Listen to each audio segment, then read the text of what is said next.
जय हिंद, जय भारत। प्यारे देशवासियों, मैं सूबेदार वीर सिंह चौहान, राष्ट्रीय अध्यक्ष जनता ब्रिगेड पार्टी। आज होली के शुभ अवसर पर सभी देशवासियों को बहुत बहुत बधाई देना चाहता हूं और मंगल कामना करता हूं कि आपका ये दिन बहुत ही अच्छे से गुजरे। आप हंसी खुशी से होली का पर्व मनाएं और सभी का सम्मान करते हुए इस देश की गरिमा को बनाते हुए इस पर्व को मनाएं। साथियों, एक छोटी सी सूचना है और उस सूचना को बताते हुए मुझे बड़ा गर्व और हर्ष महसूस हो रहा है कि दिल्ली के बहुत सारे संगठनों ने, जो अराजनीतिक संगठन हैं, सामाजिक संगठन हैं, प्लस इस देश के कुछ काफ़ी सारे हमारे दिल्ली के अंदर छोटे छोटे राजनीतिक दल भी हैं, उन सभी ने हम लोगों को अप्रोच किया है, देश के सैनिकों को। और ये बड़ा ही हमारे लिए गौरवशाली बात है कि जहाँ पर सारी राजनीतिक दलों से उनका विश्वास उठ चुका है और उन्होंने स्पेशली एक चिट्ठी लिख करके हमें एक निमंत्रण दिया है कि फौजी भाइयों, हम बहुत सारे संगठन हैं, बहुत सारे हमारे सामाजिक संगठन हैं, बहुत सारी राजनीतिक संगठन हैं और बहुत सारे राजनीतिक दल भी हैं, जो कि एक बड़ी मीटिंग उन्होंने की है दिल्ली में। और उस मीटिंग में एक ही निष्कर्ष निकला कि जिस प्रकार से सारे नेताओं से, सारी पार्टियों से आज उनका विश्वास हट चुका है, दिल्ली की दुर्दशा हो चुकी है, उसी को लेकर के उन्होंने हमें एक चिट्ठी भेजी है और उन्होंने ये पीड़ा व्यक्त की है कि अब इस देश की राजनीति, देश की एमसीडी में जो होने वाला दिल्ली में जो चुनाव है, उसके लिए हम लोगों को उन्होंने रिक्वेस्ट किया है कि फौजी भाइयों, आइए, हम सभी पार्टियों से, सभी देश के नेताओं से हमारा विश्वास हट चुका है।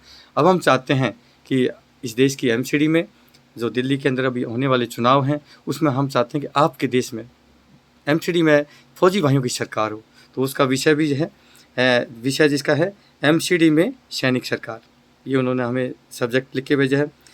साथियों, बहुत ही खुशी की बात है। मुझे बताने में बड़ा गर्व महसूस हो रहा है कि दिल्ली में बहुत सारे सामाजिक एवं राजनीतिक संगठनों ने अपने देश में रिटायर्ड सैनिकों से संपर्क किया है और अपनी पीड़ा व्यक्त की है कि दिल्ली की दुर्दशा हो रही है। हम लोगों ने सभी राजनीतिक दलों को बार बार विश्वास करके मौका दिया है, लेकिन कोई बदलाव नहीं देखने को मिला और अब हमारा इन सभी राजनीतिक दलों से विश्वास हट चुका है और हम राजनीतिक दलों और अब हम दिल्ली वासी चाहते हैं कि दिल्ली की बागडोर अब हम सैनिक भाइयों के हाथ में सौंपे, जिससे दिल्ली और जो देश का दिल भी कहा जाता है, उसका उद्धार हो और उसका भला हो। ये मेरे ख्याल से एक सैनिक होने के नाते बहुत ही गर्व का विषय है।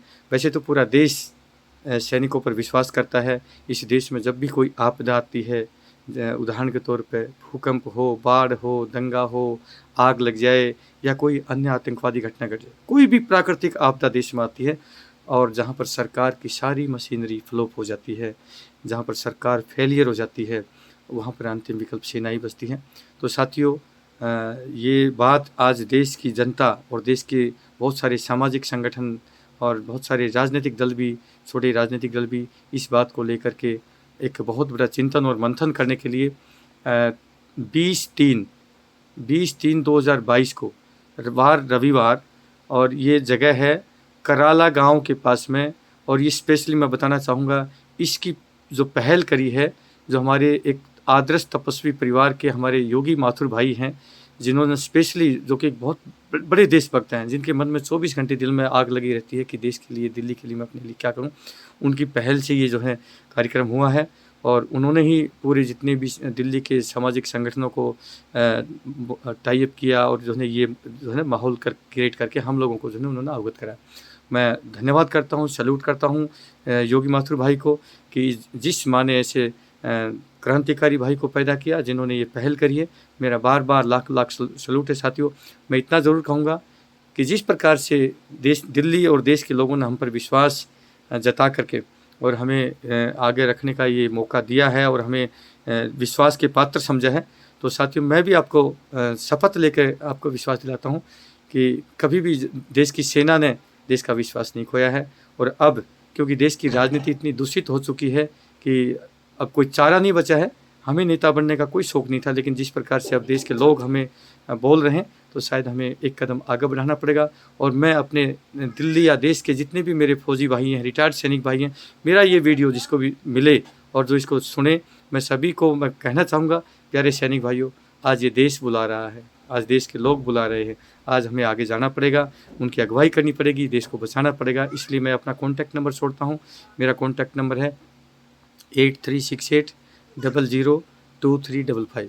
सूबेदार वीर सिंह चौहान मेरा नाम है। आप मुझे कॉन्टैक्ट करिए और ज़्यादा से ज़्यादा संख्या में आप लोग वहाँ पर पहुँचिए। इस जो मैंने एड्रेस बताया, कराला गांव का आदर्श तपस्वी आदर्श परिवार, जो उनका फार्म हाउस वहाँ पर है, जो कि रोहिणी सेक्टर 37 के अपोजिट है, नियर हेलीपोर्ट, रोहिणी हेलीपोर्ट के पास में पड़ता है। सेक्टर 37 के अपोजिट 100 मीटर हाईवे के ऊपर ये जो है वहाँ का एड्रेस है। फिर भी अगर किसी को एड्रेस ठीक से ना पता चले तो ज़रूर आप मेरे से कॉन्टैक्ट कर सकते हैं और मैं आपको पूरा वहाँ के लिए गाइड करूँगा। और मैं चाहूँगा कि एक भारी संख्या में एक बहुत बड़े बदलाव की तरफ दिल्ली बढ़ रही है। और हम सैनिकों को जब विश्वास के पात्र समझे हमें, तो मैं ज़रूर चाहूँगा अब हम सैनिकों को इस देश की बागडोर संभालनी पड़ेगी, क्योंकि देश में अति हो चुकी है, प्यारे देशवासियों। और मैं भी कहना चाहूँगा, आप ईमानदारी से बताइए, अपनी आत्मा से बताइए, क्या किसी भी पार्टी का एक भी नेता क्या कोई सेवा करने आता है? लेकिन दुर्भाग्य से मुझे कहना पड़ता है, ये देश की राजनीति को व्यवसाय बना दिया है, बिजनेस बना दिया है। तो साथियों, आओ मिलकर के देश की दशा और दिशा सुधारें। जय हिंद, जय भारत, वंदे मातरम।